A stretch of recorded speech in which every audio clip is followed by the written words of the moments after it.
хүрэлцээртэй бид витилиго буюу арьс цайх өвчний талаар та бүхнээ мэдээлэл хүрэхээр студид зочныг урьсан. За манай студид арьсны өвчин судлалын үндэсний төвийн эмнэлзэн үргэлжлэн дэд захирал арьс судлалын тэргүүлэх зэргийн эмч Баццаг ирсэн байна. Танд өглөөний мэнд хүргэе. Сайхан амруу та. За өглөөний мэнд сайхан амарсан. Хата бороо орч ин гайгүй та норвоо. Жаахан орсон. Өө за. Ер нь ойрдос ирхэн байгаа танд ер нь яаж нөлөөлж байна? Ойрд харин сэрүүхлээр би нөгөө саяхан бас гадагшаа очиад ирснэ хэлэхгүй юмстай ирсэн чи гид дараад халуурнаас ирсэн үү те? Тэгвэл аргагүй те. Яатлын бас сайхан л байгаа байна тийм. За тэгэхээр ер нь яриагаа энэ арьс цайрах өвчин гэж яг юу хэлж ийн гэсэн одоо тодорхойлолт байдаг л байна л та. Тэгэхээр энэ яриагаа энэ зүйлээс эхлэдэг хөө. За арьс цайрах өвчин гэдэг нь одоо арьсны өнг өөрчлөгдөх буюу арьс ер нь нөгөө цагаан өнгөтэй болчдөг. Тэгээд удамшлын шалтгаантай байж болно мөн аутоиммуни гэдэг буюу одоо өөрөө өөрөөсөө гэсэн үг шүү дээ тийм ээ өөрөө өөрөөсөө өрсөлийн байдалтай ингэж явагддаг ийм өвчнийг хэлж байгаа. Тэгээд ерөөхдөө голцоо олдмолоор буюу тий үүсдэг ийм өвчин байгаа.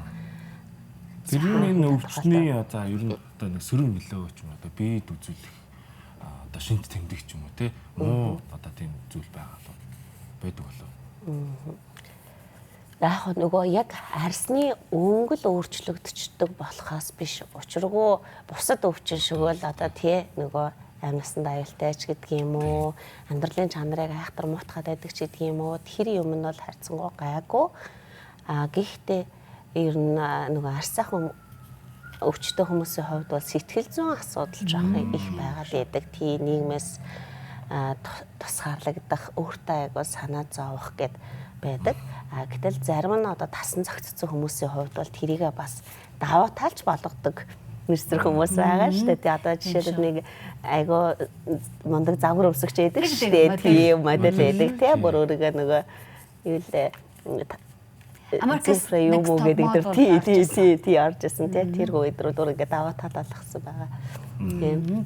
За та маш чухал сэдвийг хөндлөө. Үүн дээрээс нь би бас таныг мэржлийн өмчийн хувьд манай үзэгчдэд сайхан гоё мораллах хэлээсэй гэж хүсэж байна. Ялангуяа бүсгүйчүүд, өсвөр насны хүүхдүүд, бага насны хүүхдүүд ч юм уу бусдаасаа ингээ өөр байхаараа үүнээсээ санаа зовох, магадгүй гарын цайрцсан байлаа гэхэд гараа хүртэл ингээл байнга биелийн өмсөд ил гаргадаггүй ч юм уу тийм зүйлүүд байдаг. Тэгэхээр нийгэм энийг та бас зөвөр хүлээж авах ёстой шүү. Энэ ямар нэгэн халтур зөвшөөрөл биш шүү гэдгийг мэржлийн хүний хувьд таныг заавал хэлээсэй гэж хүсэж байна тий. За хэлээд өгье. За нэгдүгээр арьс цайрах өвчин бол ерөөсөө халдварт өвчин биш ээ. Тий зөвхөн хүн болгон арьс нь өөр өнгөтэй байдаг тийм ээ. Хаар, шаар тий ингээд цаа өнгөтэй байдаг. Тэгээд тэр арьсны өнгийг бүрдүүлж яадаг. Меланоцит гэдэг эс яадаг. Тэгээд тэр эс тодорхой хэмжээгээр гимтчгээд ингээд тэр эсийг маань устгаад ч гэдэм үү тий. Ингээл арьс нь өнгөтэй байсан бол цав цагаанаараа л байж байгаа тийм л асуудал. Тэрнээс биш тэр хэнийг нь хаалдах ч байдаг юм уу тий ийм асуудал байхгүй. Тэгээд ингэснээр тохон хүнийг ялгуурлан гадуурхах ч гэдэг юм уу тий инхвэл ямар ч шаардлага байхгүй. Гэхдээ яг хүүхдэд бас гарна тий тэгээд ялангуяа хүүхдүүд илүү сэтгэл зүйн хувьд бол юу байдаг би нэгэ шоолгоч гэдэг юм уу зарим нь уучраа мэдэхгүй шүү дээ тийм уучраа мэдэхгүй тийм болохоор эцэг нь аягүй сайн ойлгуулж өгөх ёстой л ах гэж тийм бодож байна тийм шүү. Тэгэхээр ер нь одоо энэ арьс цайрах өвчин Монгол улсад ер нь хэрэг илбэг байт юм болоо энэ тохиолдол байдаг л ахал та. Гэхдээ ер нь хэрэг одоо төгөмөл байт юм бол.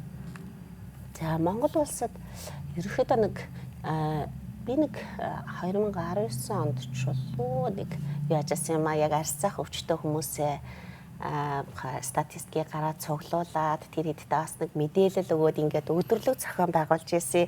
Манай эмнэлэг дээр бол жилд нэг 600 гаруй хүн улсын хэмжээгээр нэг 900 мянгаад хүн үзүүлсэн байдаг юм билэ. Жилдээ үзүүлдэг. Тэгэхээр тэр чинь регистрийн дугаараар нь ингээд нөгөө тавцалгүйгээр үздэг байхгүй юу. Тэгэхээр яг хүний тоогоор бол нэг тийм орчим хүн бол байгаа. За тэгэхээр ер нь бол ийм тоо мэдээлэлүүд байдаг байна. Тэгэхээр хүүхдүүд ингээд та насны ангиллаар нэмэгтэй эрэгтэйгээр чимгээ аваад үзэхээр ер нь яг юунаас түлхүү их шалтгаалаад байх шүү гэдэг юм бэ. арьс цаахан өвчний одоо шалтгаан бол бүрэн тодорхойгүй гэж явдаг. Дэлхийд дахин тэгж явдаг. Гэхдээ нөлөөлж байгаа хүчин зүйлүүд тий гэдэг юмнууд бол байгаа. За тэн дээр дотор олонгууд ерөөхдөө за бусад эрхтэн системийн өвчнүүдээс аутоиммуны өвчин гэдгээр одоо бамбаа улчирхай өвчнж байдаг юм уу тий бусад өвчнүүдийг бас шалгах хэрэгтэй байдаг. За стресс өөрөө орно. Стресс өөрөө орно. За тэгээд зарим эмийн бодис, химийн бодисууд эдгээр бас ордог байгаа. Эмийн бодис эдгээр ордог. Тийм. За тэгээд нас хамаарч болно. За тэгээд тодорхой хэмжээгээр нөгөө удамшлийн аав ээж ах дүү нэнүү тий бас нэг тийм юмнууд орно. Тийм. За тэгэхээр ерөнхийдөө бол гинт ингээд гараад ирдэг зүйл юм байна гэж таны харанаас ойлголоо. Өөрөө ер нь мэдлэггүйгээр арьс цаах өвчин. Тэгэхээр ингээд шинж тэмдэг эсвэл өмнө нь илрээд ийм зүйл за ингээд арьс цаах өвчтэй болж байгаа юм байна гэдэг ч юм уу. Тэрийг нь ялгаж таних тийм боломжууд байдаг юм болов уу? Тий ер нь аяндаа л гардаг хүмүүс эрэхтэй байвал тий заримдаа бас нөгөө альва байдлаар гэмтэж үстээчдэг штэ арьсаа. Тий тэр ормон дээр бас тий юун дээр гэдэр бас гарч ирэх тохиолдол байдаг. Тэрийг нөгөө кебнер уруул гэж нэрлэдэг л дээ. Тэгээд ерөөхдөө бол хүмүүс багаар ингээд цайгаа томроод байна. Гэдэг хэлбэрээр яадаг. Ирдэг. Тэгээд онцгийн зовоор байхгүй, юу байхгүй, тэгээ өөр шинж тэмдэг байхгүй болохоор хараад мэддэг. Тий, усан дорохтой ч юм уу, тий эсвэл эцэг найз нөхдөж байдаг юм уу, энэ чинь ингэсэн байна гэдээ ингээ хараад мэддэг. Та тэгэхээр хэлж штэ ер нь одоо Монголд бүртгэгдсэн 900-аас 1000 орчим бүртгэгдсэн таад юм. Тэгэхээр энэ ямар насныхан ер нь дийлэнхтэй энэ өвчнөөр одоо өвдөж эхэлдэг юм бол одоо тэр шимт тэмдэг аль насн дээр ер нь монголчуудад их хвчлэн тохиолдож байна. Нэг насны айхтар ялгаа бол байхгүй тий аль ч насны хүн тохиолдож болно. Хүүхдүүдэд байна тий том хүмүүст ч байна тий хүүсээр нь харахаар хүүсэн дээр ч гэсэн яг айхтар бол насны ялгаа байдаггүй. Тэр бүр одоо 30 ч юм уу тий 40 наснда ч илэрч болохоор тийм өвч юм байна шүү дээ. Тий. Тэгэхээр одоо байхгүй чирнээ яаж сэргийлэх арга зам бол юу гэдэг юм бол сэргийлэх арга зам гэж байхгүй тий тий сэргийлэх арга зам гэж. За нэгэнт бид арьс цаах өвчтэй болчихлоо. Тухайн өвчтөн маа. За магадгүй хин нэгэн тий. Тэгвэл за үүнийгээ би арилгахыг хүсэж байна. Энэ эмчлэгдэх үү гэж бодож иж магадгүй. Энэ дээр хангаах ухаан одоо ямар нэгэн судалсан. За энэ яг эмчлэгдэн эсвэл эмчлэгдэх боломжгүй гэдэг ч юм уу. Тийм зүйл ер нь байдаг болов уу? За ер нь бол өмнө нь бол арьс цаах өвчин одоо ингээд шалтгаан тодорхойгүй учраас тий бүрийн эмчлэгдэх боломжгүй гэж бол үздэг байсан. Өмнө нь тий. Гэхдээ одоо бол сүүлийн үед бол энэ би жоохон дарахлаараа зүгээр санаа зовлтгүй. Тэгэхээр ер нь бол өмнө нь гэж хийж байгаа учраас энэ нэг таатай байж магадгүй юм байна да тий. Гэхдээ л одоо бол ингээд нөгөө эмчилгээний айгүй хөөрхөн тэг боломжийн эмчилгээний сонголтууд гарцсан. Тэгээд эмч үйлчлүүлэгчтэйгээ маш сайн ярилцаж байгаад тэр нөгөө түрүү ярьсан штэ ямар нэг шалтгаан нөгөө хүчин зүйл гэдэг байгаа штэ. Тэр хүчин зүйлүүдийн энэ хүнд аль нь байж болох магадлалтай вэ гэдэг юмнуудаа маш сайн ярилцсны үндсэн дээр эмчилгээнүүдээс тодорхой эмчилгээнүүд сонголтоор авч ингээд эмчилгээгээ хийдэг. Тэрийг ярилцсан үйлчлүүлэгчтэй. Магадгүй үйлчлүүлэгч маань эмчилгээ хийлгэхийг хүсгүй ч бас болно. Тий заавал албатай биш. Тий хүсэж байна. Одоо ингээд хийлгэмээр байна гэх юм бол ямар сонголт хийх вэ гэдгээ тухайн өвчнийхөө юунаас болсон бэ? Одоо өвчин маань ямар үе шатн дээр явж гин, хэр их эрчимтэй явж гин, тий тэр мөрнөөс нь хамааруулаад тэгээд тухайн хүн маань ямар эмчилгээнд хамрагдах боломж байна, өөрөө хүсэл сонирхолноос ямар байна гэдгээс хамааруулаад ингээд эмчилгээний нэлээд олон сонголтуудтай болсон. Тухайлбал одоо тийм янз бүрийн тосон төрхлгүүд байна, гэрэл эмчилгээ байна, тэгээд мис заслын эмчилгээ байна. Тий эсрэгээрээ бүр ингээ бүх арсын цааруулдагч, тий ижил олгоод цаан болгодог эмчилгээ асан. Одоо бидний мэдих алдарт Майкл Жаксон яг хэлсэн баг тий. 2009 онд яг эмчилгээ зааж байсан. Тий. Гэхдээ тэр эмчилгээний хувьд одоо хийхэд ингээ бүтэн цагааруулж байгаа ч гэсэн нөгөө дараа нь гайжнуулаа бас байдаг. Тэгэхээр Майкл Жаксон ч нөгөө нарнаас хамгаалаад ерөөсөө ингээ бүтэн байнгын хоц өмсдөг байсан шүү дээ. Ингээд нөгөө арсны энэ меланоцитис чинь өөрөө нарнаас хамгаалах маш том үүрэгтэй. Тэгээд бас тэг хитягаан туяа одоо энэ бүхэл гэрлийн тэг хитягаан туянаас хамгаалах маш том үүрэгтэй эс байхгүй юу? Тэгэхээр тэр эс байхгүй болчихж байгаа гэдэг утгаараа ингээд тэг хамгаалт нь суларч ирдэг. Тэгэхээр байнгын нарнаас хамгаалах гэдэг зүйл хэмжээг өгдөг. Сонсож байгаа юм биш үү? Тэгэхээр ер нь бол ангаа ухаан хөгжиж гин, шинжлэх ухаан хөгжиж гин. Тэгэхээр хэрвээ хүсвэл эмчлүүлэх боломжтой болсон гэдэг сайхан мэдээ та хэлж штэ тий. Өө за. Тэг эмчлэгдээд эргээд нөгөө арсных нь өнгө үүсхийг repigmentation гэдэг байхгүй юу? Тэгэхээр яг мэдээж 100% ч гэдэг юм уу. Одоо нөгөө яг хэнийг нь гүйцэд эмчлээд байгаа гэдэг юмн дээр бол судалгаа жоохон хэцүү. Харьцаалгүй одоо энэ дагаа хүмүүсээс ингээ өвцөн байхад чи идчихэж жаална гэтэл нөгөөдгийг идэхгүй байж жаална яг адилхан байдлаар ингээд ийм байж болох. Тэгээ эмчилгээнүүдэд төсвөртэй байдал бас үүсдэг. Ер нь жоохон нөгөө бүрэнгүүцэд судлагдаагүй гэдэг утгаараа нөгөө хин эмчлэгдээд байгаа яг алиндаа үр дүн байгаа нөгөө эцсний асуудал шиг тийм. Гэхдээ аягүй сайн ярилцаад гэрэл эмчилгээ гэдэг юм юунуудаа ингээ сайн чиглүүлээд ингээд үзэхдээ ер нь бол яг эмчилгээнд хамрагдсан хүмүүсээ бол тодорхой хэмжээгээр үр дүн өгөөлээ идэг. Ер нь 30-45% дээр бол үр дүн өгдөг болсон.